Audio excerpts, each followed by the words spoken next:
Welcome to Podbean Amplified. This is your number one stop shop for all things podcasting. This is Jared here with my co-host Shay. Another week, baby. Here we are. Hello. Good morning, afternoon, evening, whenever you're watching. Good morning. So we're back for another week. We have an awesome show for you guys. We have a very interesting guest. I'm excited. I'm excited for her. Yes. A lot of cool things. Software highlights, guys. We're going to also be discussing a viral topic that we think is going to be very interesting. We're hoping that you guys have a lot of opinions on this. I have an opinion. First and foremost, the grocery prices. Can we not talk about that, but also talk about that?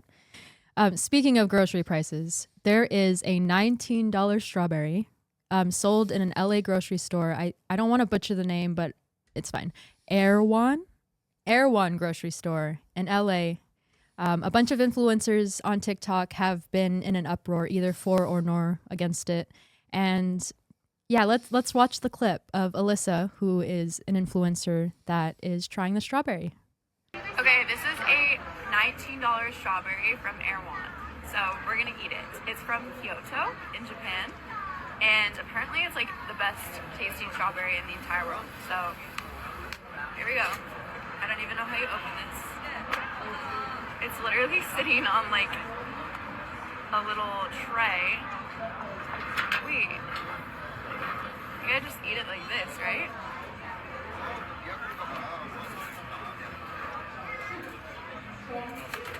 Wow.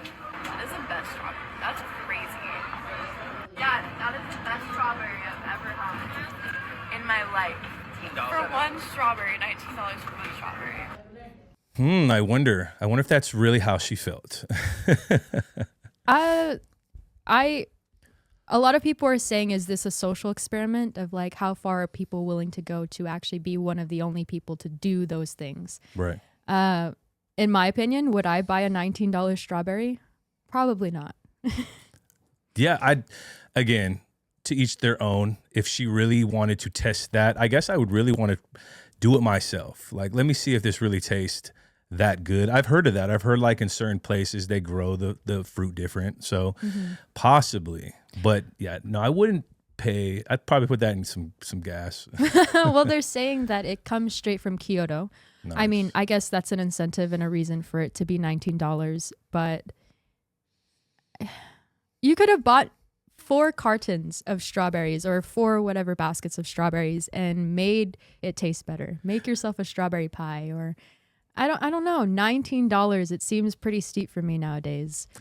People are purists, right? Like people want like the best of everything, right? I seen a guy flaunting that he was first class eating caviar. So that's just kind of the thing, right? And then one of the comments that got most of the likes was like, you eat caviar like you're poor. No, I completely get that. And I understand situationally, you know, it's coming from Kyoto, Japan. So absolutely, you're going and flying to Japan to go taste it. By all means, spend that $19. But you're taking a lunch break and you're going and you're like, I got $20. And you see this $18.99 strawberry and you're like, it has to be that.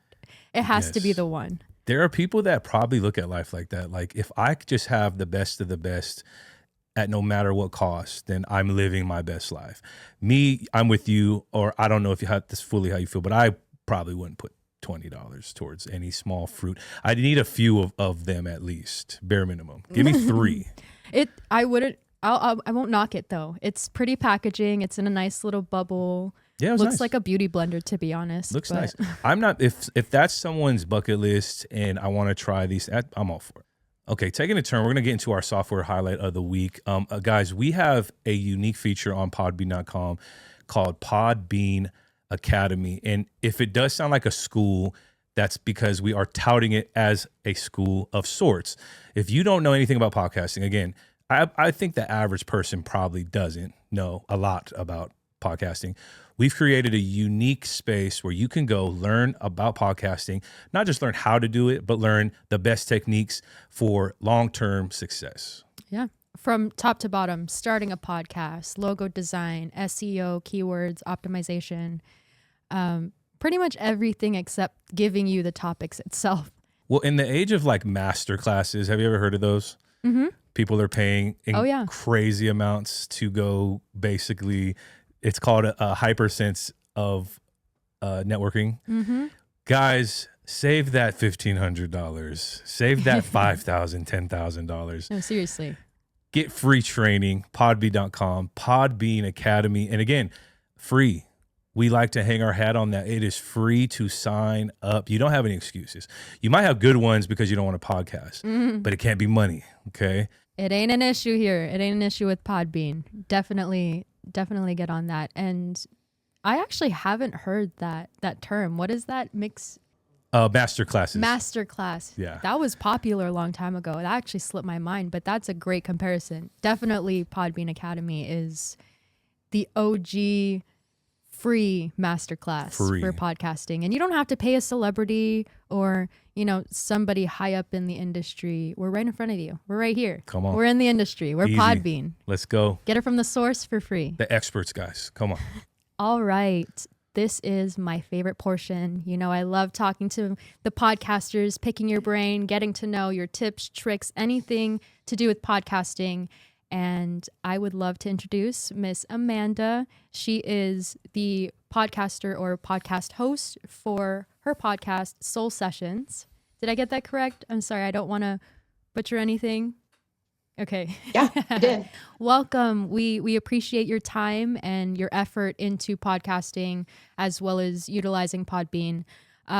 We would love to know a little bit about you more. So if you would, introduce yourself, tell us a little bit about what you do and a little bit more about your podcast itself. Absolutely. Hi, everyone. My name is Amanda Rieger Green. Thank you all for having me on today to talk a little bit about podcasting. I am the founder of Soul Pathology. That's my base business, and the host of Soul Sessions with Amanda Rieger Green. I'm a spiritual intuitive, psychic medium, numerologist, astrologer, and ultimately someone who helps astound people with their innate abilities, enhance their intuition, expand their consciousness, and really find the meaning and purpose to live happier, healthier, more engaged lives. And we all want that. We're all seeking and searching right now.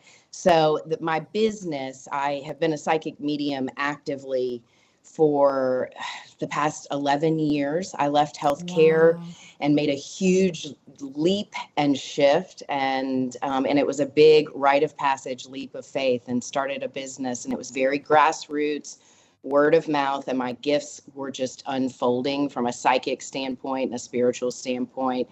And once I made that leap, the doors began to open. So it's been an evolution. And my podcast is about 2 years old. So it's still new. And we can talk about that in the podcasting world, because I think we set all these expectations for ourselves, right? Absolutely. But it's been a joyous ride and an adventure. Sometimes it's extremely challenging, and then the solutions appear. So that's a little bit about what I do.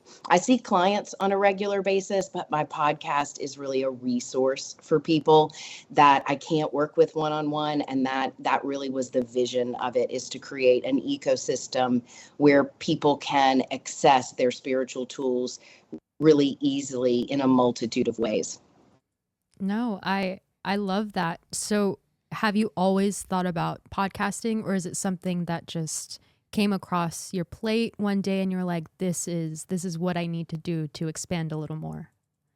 Well, it definitely came across my plate. People, for a few years, people were saying, why aren't you doing a podcast? And it wasn't time. I didn't have the bandwidth for it. I think that podcasting, it really requires energy, intention, planning, and time.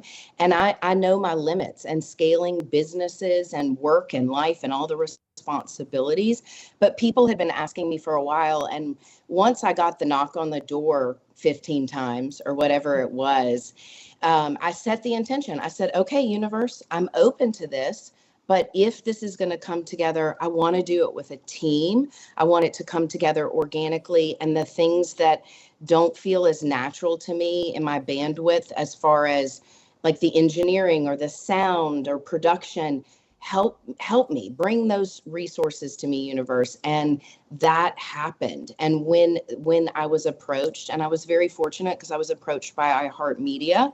And so I production team that helps me out, but Awesome. I am still very much on my own grassroots in a lot of ways. But once that request came, then I jumped in and said yes. And it has been a learning experience and a learning curve and continues to be.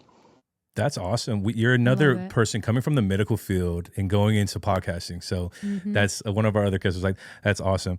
Tell us a little bit about your creative process. Obviously, in your given field, I mean, are you crafting content, questions, your shows around people that you've, had experiences with, experiences that you've had in the medium space? Kind of how do you think to create what you want to put on your podcast?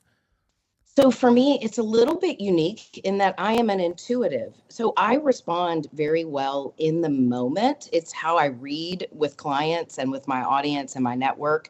But with my podcasting, it has been a creative process that I do plan, I organize, and I Mhm. like to have a game plan, but I show up with that plan and then it unfolds. And fortunately for me, the way that it creates, I have created structure is I talk monthly about the energy. So astrology, numerology, the monthly energy forecast. We look at things like the new moons, the full moons, different planetary transits, what's going on universally or monthly numerologically based. So there's like an energy forecast that I do, but then topics unfold as a product of that and also as a product of what my audience is requesting, the questions they're asking.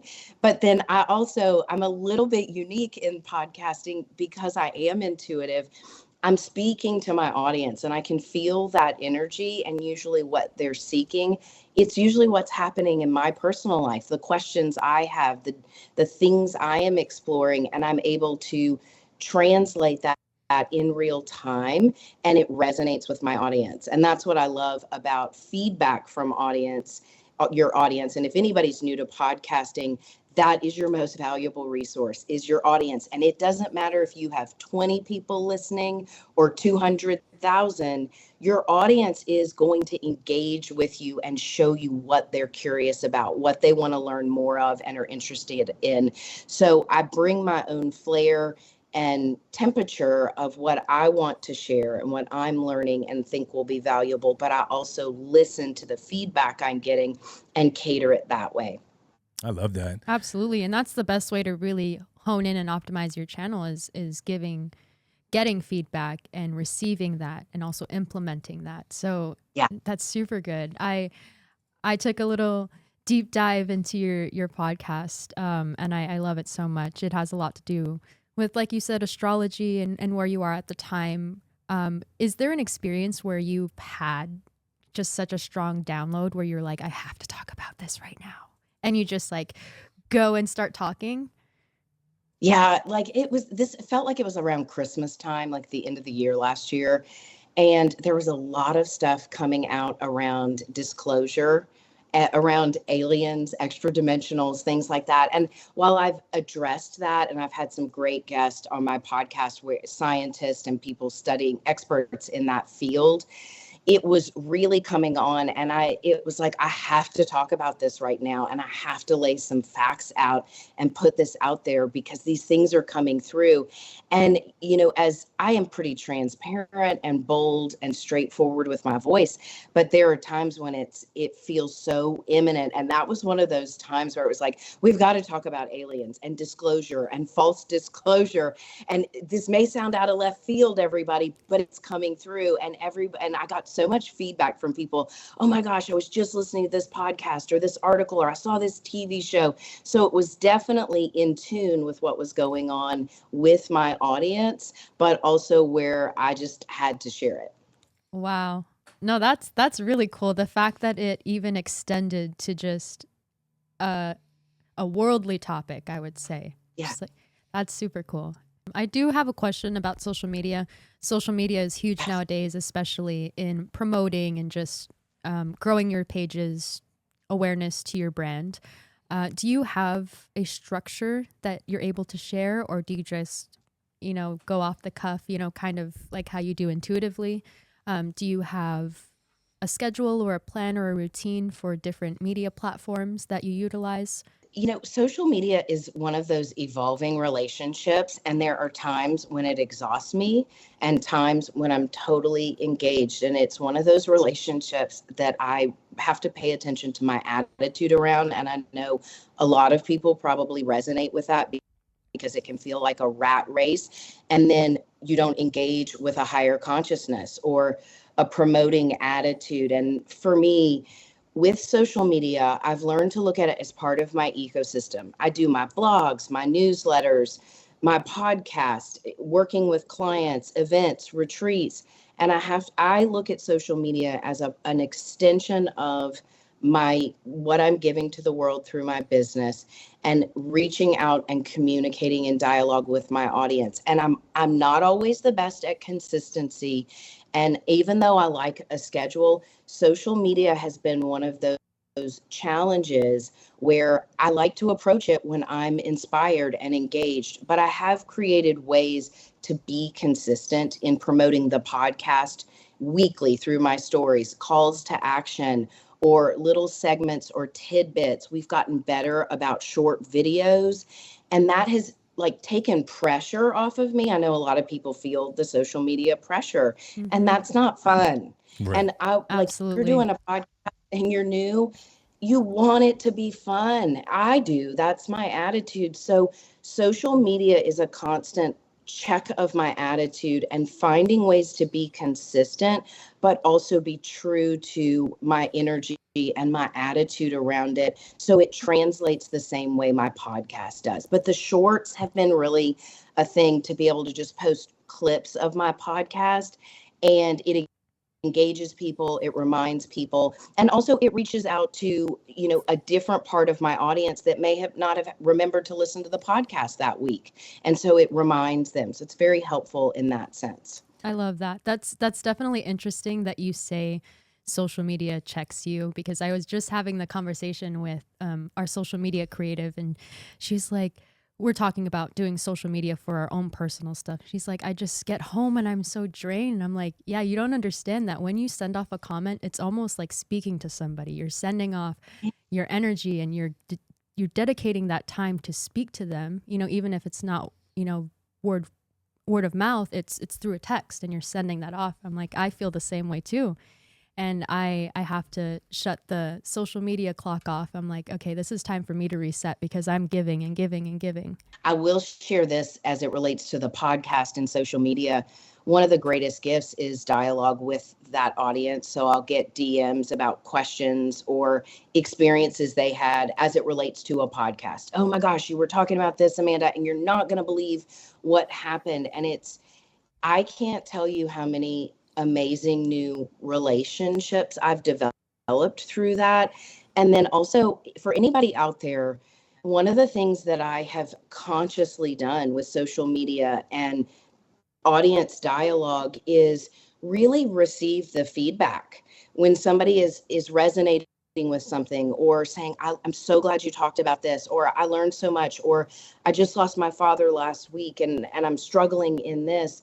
Being able to intentionally set aside the time and to receive what that person is saying and sharing. And like I said about your audience, if you're newer to podcasting, you're thinking about doing this, or you're just feeling discouraged, because it can feel discouraging when we like immediate gratification and we want numbers and stats and ratings, all of those things. But one of the things that has been helpful is really taking the time to receive the audience feedback, no matter how big or small. That lifts me up and it motivates me and says, okay, Amanda, you're right where you're supposed to be. Your message is being heard. This is resonating. So anybody out there, I would say, don't stress about the numbers. Go out there and be you and engage with the people who are wanting to engage with you and trust that organic process. Mm-hmm. If your heart is in it and you are opening, the rest will follow. Yep. The success or the numbers, whatever you're seeking, it will follow and translate. I always say that you'll find your people. Absolutely. Yeah. Yes. I love that. That's great. You brought up something interesting too, like being like an empath, I guess you could say, right? Somebody that's very open to exterior things outside of what our five senses kind of give us. You said that you have a team, right? But then you said also with the social media construct, you're not always going to deflate yourself just to meet a quota, right? So maybe explain how important a team is, right? Because we always explain to our following and Podbean podcasters in general, like, look, if you want to take it serious, we have beginner, entry level things, right? Like, hey, you could just get started on your own. But I love that you're true to yourself in that process, as like, I have the genuine side of me that I'm trying to give you, but I can't do that if I'm trying to keep up with the numbers and the quotas. So yeah, maybe speak to like preserving you and then the importance of a team and just taking it serious that way.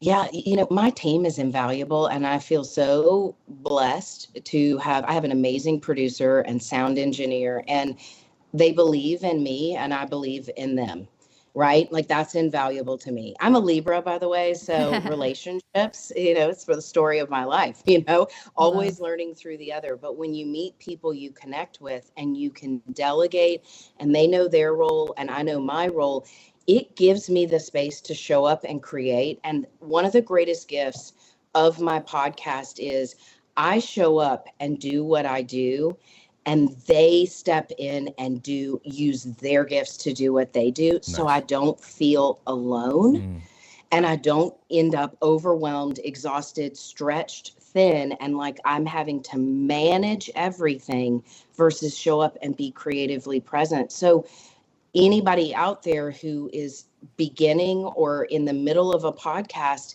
finding ways to outsource and delegate, but find your right people to help you so you can preserve your talent, your messaging, your energy, and you get to do it versus, oh, I have to record a podcast this week. Right. I have to tell you, I don't ever feel that way. I'm like, oh, I get to get on the phone and record today.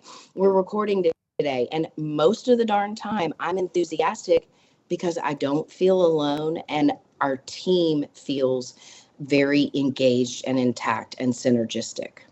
Maybe leave the listeners, followers, just with some advice. Like, as you started this, right, I could already see that you had a very specific niche. Like, you are a medium, you are somebody that is in tune with the spiritual, the things that are a little outside of our normal process. But like, what would have been something you could have done differently, sooner? I mean, just any piece of advice for people that are taking podcasting seriously, that want to take a passion of theirs and bring it to the podcasting world. Well, the first thing that I will say is, I tell you what, my voice has evolved. If I go back and listen to podcasts from 6 months ago, a year ago, 2 years ago, I have grown. I have evolved and changed. So you will too. So don't be hard on yourself in that kind of perfectionistic, everything has to be done perfectly and formally, whether it's your language, your takes, your aesthetic, your themes, that can evolve. And you will find your style and your rhythm and flow. Just do it. Like, be Nike, right? Just do it. Just do it. And go in. You're going to learn what you need as you go, and it will become more organic and natural. But one thing I didn't do in the beginning, because it felt exhaustive and overwhelming to me, is like we were talking about the video shorts and posting them on social media and utilizing YouTube, because our podcasting so often is people are just hearing your voice. I just did not feel like I had the time or the energy to upload to YouTube. We would do video recordings and some shorts, but it really was not a priority. And we have incorporated that more and more over the last 6-8 months.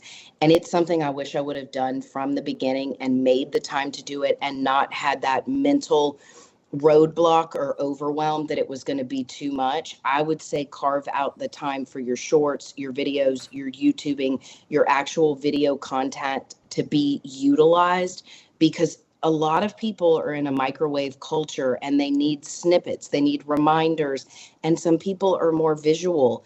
So making time for that would be a huge thing that I would suggest to anyone. Build that into your formulary from the beginning. Yeah. Awesome. Well, guys, Amanda Rieger Green, she is the host of Soul Sessions podcast. When can they hear the podcast? Where can they find it? Where can they locate you in general, just to our audience?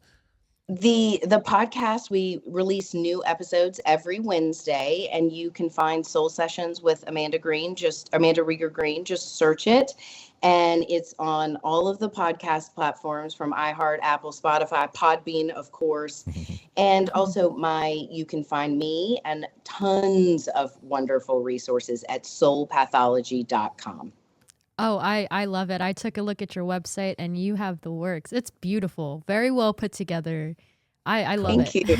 Come on, we're big It's on got that. everything You on know, there. and that, like, with the podcast, we're really, like I said, I've been working to build an ecosystem of resources. And one of the things I love most about podcasting is when people reach out and ask me questions, or clients are asking me, needing resources from me. I'm like, oh, you got to listen to this episode on crystals, or, oh, this episode on numerology or oracle cards. So it's like this ecosystem that's building where I get to give them more resources in a multitude of ways. And it's a lot of fun. It feels good. And I tell you what, podcasting is a blast. And if you have a voice and you want to share it, and messaging you want to share, just put yourself out there, and the audience and the feedback will follow. And like you guys, y'all have these great resources, and I love what you're doing with creating this like masterclass place that people can access info. I wish I would have had some of that earlier on. So use your resources and learn, and ask for help. You don't have to do this alone. Reach out, ask questions, ask for help. Oh, 100%. One thing that I will say is that the podcasting world, I've been in the influencing world in different portions, but the podcasting portion, everybody is so friendly, so fun to talk to. I mean, we talk for a living, right? So it's just, it's a great community to be a part of, for sure. Absolutely. Well, thank you for coming on, guys. Again, Soul Sessions podcast, soulpathology.com, every Wednesday. Make sure you guys go reach out. Yes. Thank you so much Thank you for your coming on. time. Thank you so much for having me on. Thanks, course. everyone. I have to tell you, the interviews, man, I love them so much. I love hearing, I mean, our messages amplify your message. And so the best way to do that is have a podcast, have the guests on here. But that is my favorite. I love picking your brain. I love getting to know your process. And hopefully, sometimes like a parent, imagine we're parents and we're telling you, go to Podbean Academy. But then, if we bring on like-minded podcasters who have maybe a little bit of a different structure, who say the same things but in a different way, they're like, oh, that makes sense. So I love hearing everybody's different takes on how they navigate the podcast. It's very cool. Yeah, I love that she has a team, you know, like I think she said something really powerful, I think, for me, where it's like, guys, find people that support what you're doing, right? On top of just the hands and feet of just assisting you to do these things, find someone that actually believes in what you're talking about, right? And I think that's just a great sign of growth. Obviously, Podbean, you can start without the help of anybody. But I love that she has somebody that believes in her, more than one, in helping her with her podcast. I love that. Yep, and think of Podbean Academy as your team for right now. Yes. Until you want to get other people involved, or maybe you don't even want anybody else in your fondue, get out of my cheese. Yeah, Podbean Academy is your team right there for you. We're here. We're here for you guys. So again, another episode of Podbean Amplified. Guys, go to podbean.com to sign up for free if you haven't already. Share this. Go to YouTube, podbean.com. Sign up for free and get your podcast started and share your voice. Until next week, we will see you again shortly. Have a great day, guys, and we will see you next week. We will.